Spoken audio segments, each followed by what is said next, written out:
Hello guys, परब के channel पे आपका स्वागत है। तो आज हम करने वाले हैं नेक्स्ट से स्टार्ट। सेकंड पेज तक हमने पूरा अच्छी तरीके से थर्ड पेज तक हमने पढ़ लिया था।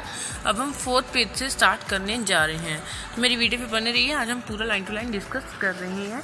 अगर आपको ऐसी ही और वीडियोस चाहिए तो मेरी वीडियो को लाइक कर दीजिए, सब्सक्राइब कर दीजिए मेरे चैनल को और मेरी वीडियो को शेयर कर दीजिए। तो चलिए शुरू करते हैं। The reflecting surface of a spherical mirror is by and large spherical. कहते हैं कि जो रिफ्लेक्टिंग सरफेस होता है स्फेरिकल मिरर का वो बहुत ही ज़्यादा बड़ा होता है। The surface then has a circular outline. कहते हैं कि उसकी बाहरली तरफ जो है आउटलाइन होती है, जैसे सर्कुलर आउटलाइन होती है। तो कहते हैं कि ये उसका जो रिफ्लेक्टिंग सरफेस होता है ये वाला रिफ्लेक्टिंग सरफेस है जिसकी तरफ मैंने आर डाला है। कहते हैं कि वो बहुत ज़्यादा लार्ज होता है, यानी बड़ा होता है। The diameter of a reflecting surface of a spherical mirror is called aperture। अगर आपको पूछा जाए कि ये जो सर्कुलर आउटलाइन है ये किसी स्फेरिकल मिरर की जो है ये 5 सेंटीमीटर है, तो आपको साथ में पूछ लिया what is the aperture of the mirror या what is the diameter of the mirror, आपको क्या बोलना है 5 सेंटीमीटर। ठीक है, जो अपर्चर है, मिरर का सर्कुलर आउटलाइन है, डायमीटर है, सब कुछ एक ही है। आगे इस डेफिनेशन में भी बताया गया है जैसे the diameter of the reflecting surface of spherical mirror is called as its aperture. देखो अपर्चर का मतलब ही यही है। ठीक है, वैसे जो आने वाली वीडियोस में पूरा तरीके से डिस्कस करवाने वाला हूँ इसके बारे में, पूरा यूनिट्स हमें करवाने हैं क्योंकि बहुत ज़्यादा इंपॉर्टेंट है। और ऐसे एक वीडियो में आपको पूरा ऐसे लाइन टू लाइन ही डिस्कस करने वाला हूँ। सो नेक्स्ट आइडियल लाइन पढ़ते हैं। In the figure 10.2 the distance M and the aperture. कहते कि ये फिगर दी थी हमें पहले पिछली जो दी थी पीछे हमें पिछले पेज पे दी थी, वो कहते कि उसमें एम एन जो है अपर्चर आप देख सकते हैं अपनी बुक पे। We shall consider in our discussion only such spherical mirror whose aperture is smaller than its radius of curvature. मैंने आपको बताया था कि ये होता है अपर्चर, ये जो सर्कुलर आउटलाइन है, ये है पोल, यहाँ पे है फोकस, यहाँ पे है centre of curvature.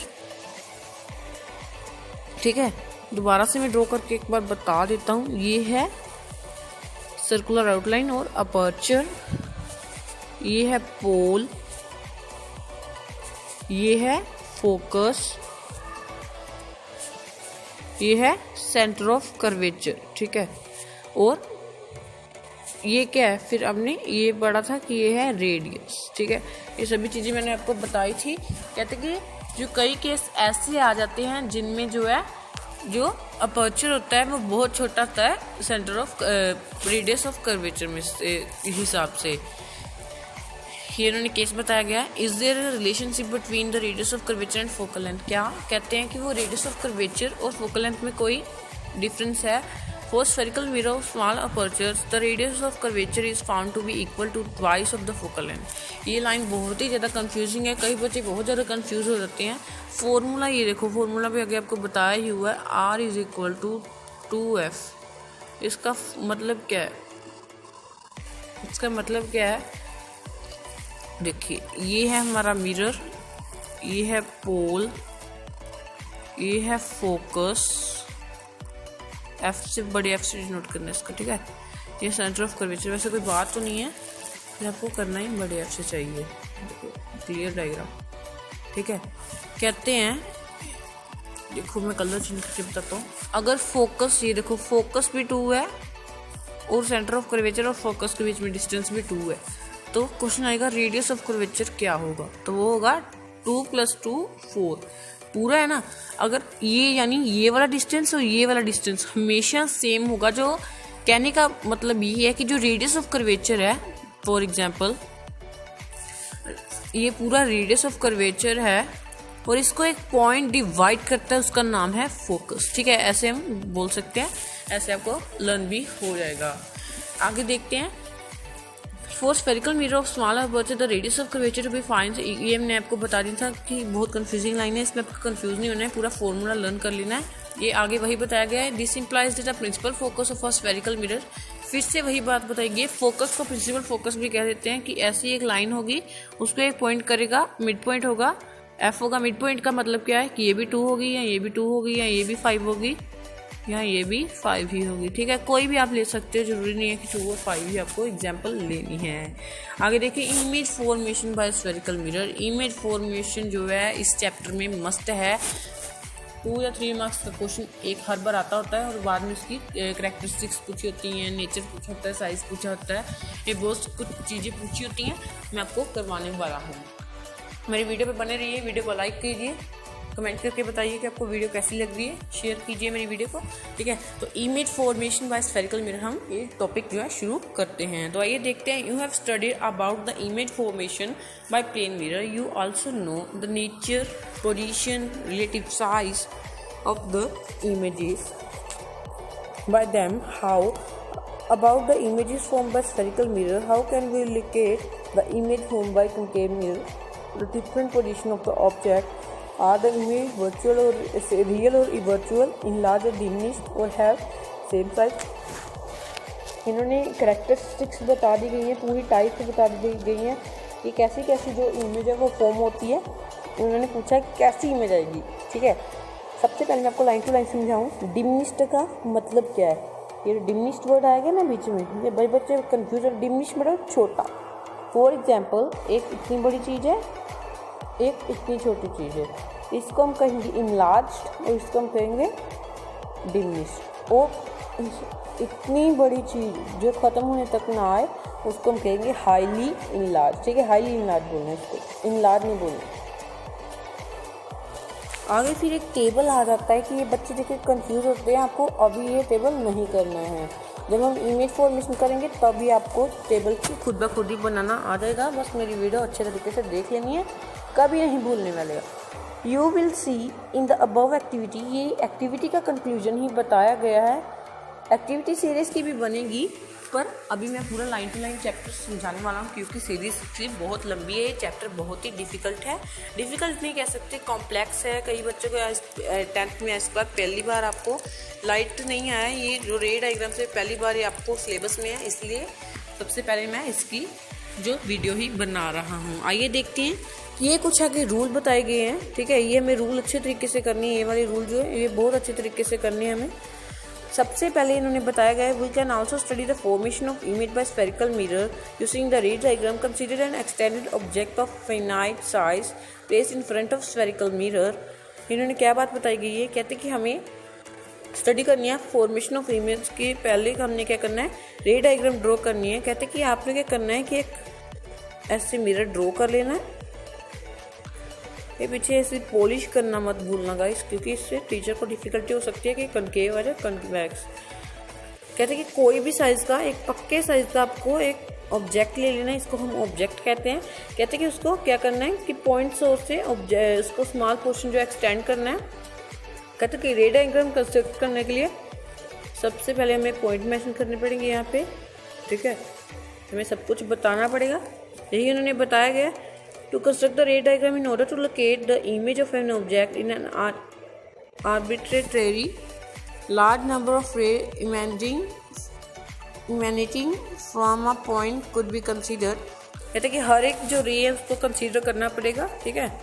However, it is more convenient to consider only 2 rays। कहते हैं कि बहुत सारी रे को भी, फॉर एग्जाम्पल एक जो रे डायग्राम है वो इतनी 2 रेस या 4 रेस में मान लो कंप्लीट होने वाला है, और हम क्या कर रहे हैं, 4 रेस करने के बावजूद हम एक्स्ट्रा रेस डालने। कहते हैं कि इसका कोई फ़ायदा नहीं है, ठीक है। यही इसमें बताया गया है, मैं एग्जांपल लेकर भी आपको बता रहा था। The intersection at least 2 reflected rays give the position of object of a point object. कहते हैं कि सबसे पहले इसका ये आपको पैरा बिल्कुल नहीं देखना है इसकी तरफ। सबसे पहले मेन पॉइंट यहाँ से शुरू हो जाएगा। करना क्या है, एक कनकेव लेना है और एक कन्वेक्स। सबसे पहले कनकेव का कर लेते हैं। कनकेव का है क्या, एक ऐसा इसमें बताया गया है, ऐसा इसमें जाता है, या पीछे वाली चाहे ना ही ड्रॉ कीजिए, ठीक है, नहीं ड्रॉ कर दीजिए। फिर आपने क्या करना है, यहाँ पे डाल देना है पोल, यहाँ पे डाल देना है सेंटर फोकस, और यहाँ पे सेंटर ऑफ कर्वेचर। करना क्या है, एक पैरेलल रे लेकर आनी है हमें, पैरेलल, बिल्कुल पैरेलल रे लेकर आए प्रिंसिपल एक्सिस के पैरेलल, और वो क्या करेगी, प्रिंसिपल फोकस में से पास कर जाएगी, सिंपल। ठीक है, इसका मैं आपको एक और केस बताता हूँ। ऐसे है, ठीक है, ये है पोल, ये है फोकस, ये है सेंटर ऑफ कर्वेचर, यहाँ से आई करेगी प्रिंसिपल फोकस से ही पास। फिर से वही बात कि अगर आप एक ले लोगे तो भी काम चल जाएगा, अगर आप दो लोगे तो भी काम चल जाएगा, चाहे वो कितनी लो, वो आपको ही कंफ्यूजन क्रिएट होने वाली है कि हम कितनी लें, क्या करें, आपको बहुत ही ज़्यादा डिफिकल्टी होने वाली है। जो मैं कह रहा हूँ वो करते रहिए सिंपली। ठीक है, आगे हम लेते हैं कन्वेक्स। अगर आपको ये नहीं आए तो आपका ये पूरा चैप्टर जो स्लोप है एक्सिस आपका, ये हमने प्रिंसिपल एक्सिस ड्रॉ करना है। ठीक है, इसके पीछे वाला भी कर लेंगे क्योंकि ये बहुत इंपॉर्टेंट है। पोल इसके उल्टी साइड आएगा, ठीक है, फोकस और सेंटर ऑफ कर्वेचर। लाइन इसके भी पैरेलल ही आएगी, ये सारी प्रिंसिपल एक्सिस ही है। चाहे आपको बाद में केस बताता हूँ, सिंपली आपने टीचर को चीट करना है। वैसे सबसे पहले ये वाली रे बनाते हैं, पर हम क्या करेंगे, ये वाली रे नहीं बनाएंगे क्योंकि यहाँ पे डिफिकल्टी होगी। आपको कलर चेंज कर लेता हूँ, ऐसे आपको ऐसे से कर लेना है और फिर सीधी डायरेक्ट ऐसे निकाल देनी है। ठीक है, ये भी काम चल जाएगा, पर कई बार जो बच्चों को डिफ़िकल्टी होती है, टीचर ऐसे उनको सिखला देते हैं। मैं ऐसे पॉइंट नहीं करने वाला हूँ। फॉर एग्जांपल ये फोकस है, ठीक है, टीचर ऐसे करवा देता है कि ऐसे पहले कर देता है और डॉटेड बाद में करवाता है। और कई बार क्या होता है कि जब 2 से ज़्यादा रे आ जाती हैं तो बच्चे कंफ्यूज हो जाते हैं। ठीक है, ऐसे तो मुझे प्रैक्टिस हुई है, मैं तो कर रहा हूँ, पर आपको कंफ्यूजन हो जाएगी। इसको हम अच्छे तरीके से अगर डिस्कस करें, the ray parallel to the principal axis after reflection will pass through the principal focus in case of concave and appear to diverge from the principal focus in case of convex mirror. This is illustrated in the figure 10.3 and A and B. फिर से वही बात बताई गई है इसमें, मैं आपको थोड़ा जूम करके बता देता हूँ। ये देखिए,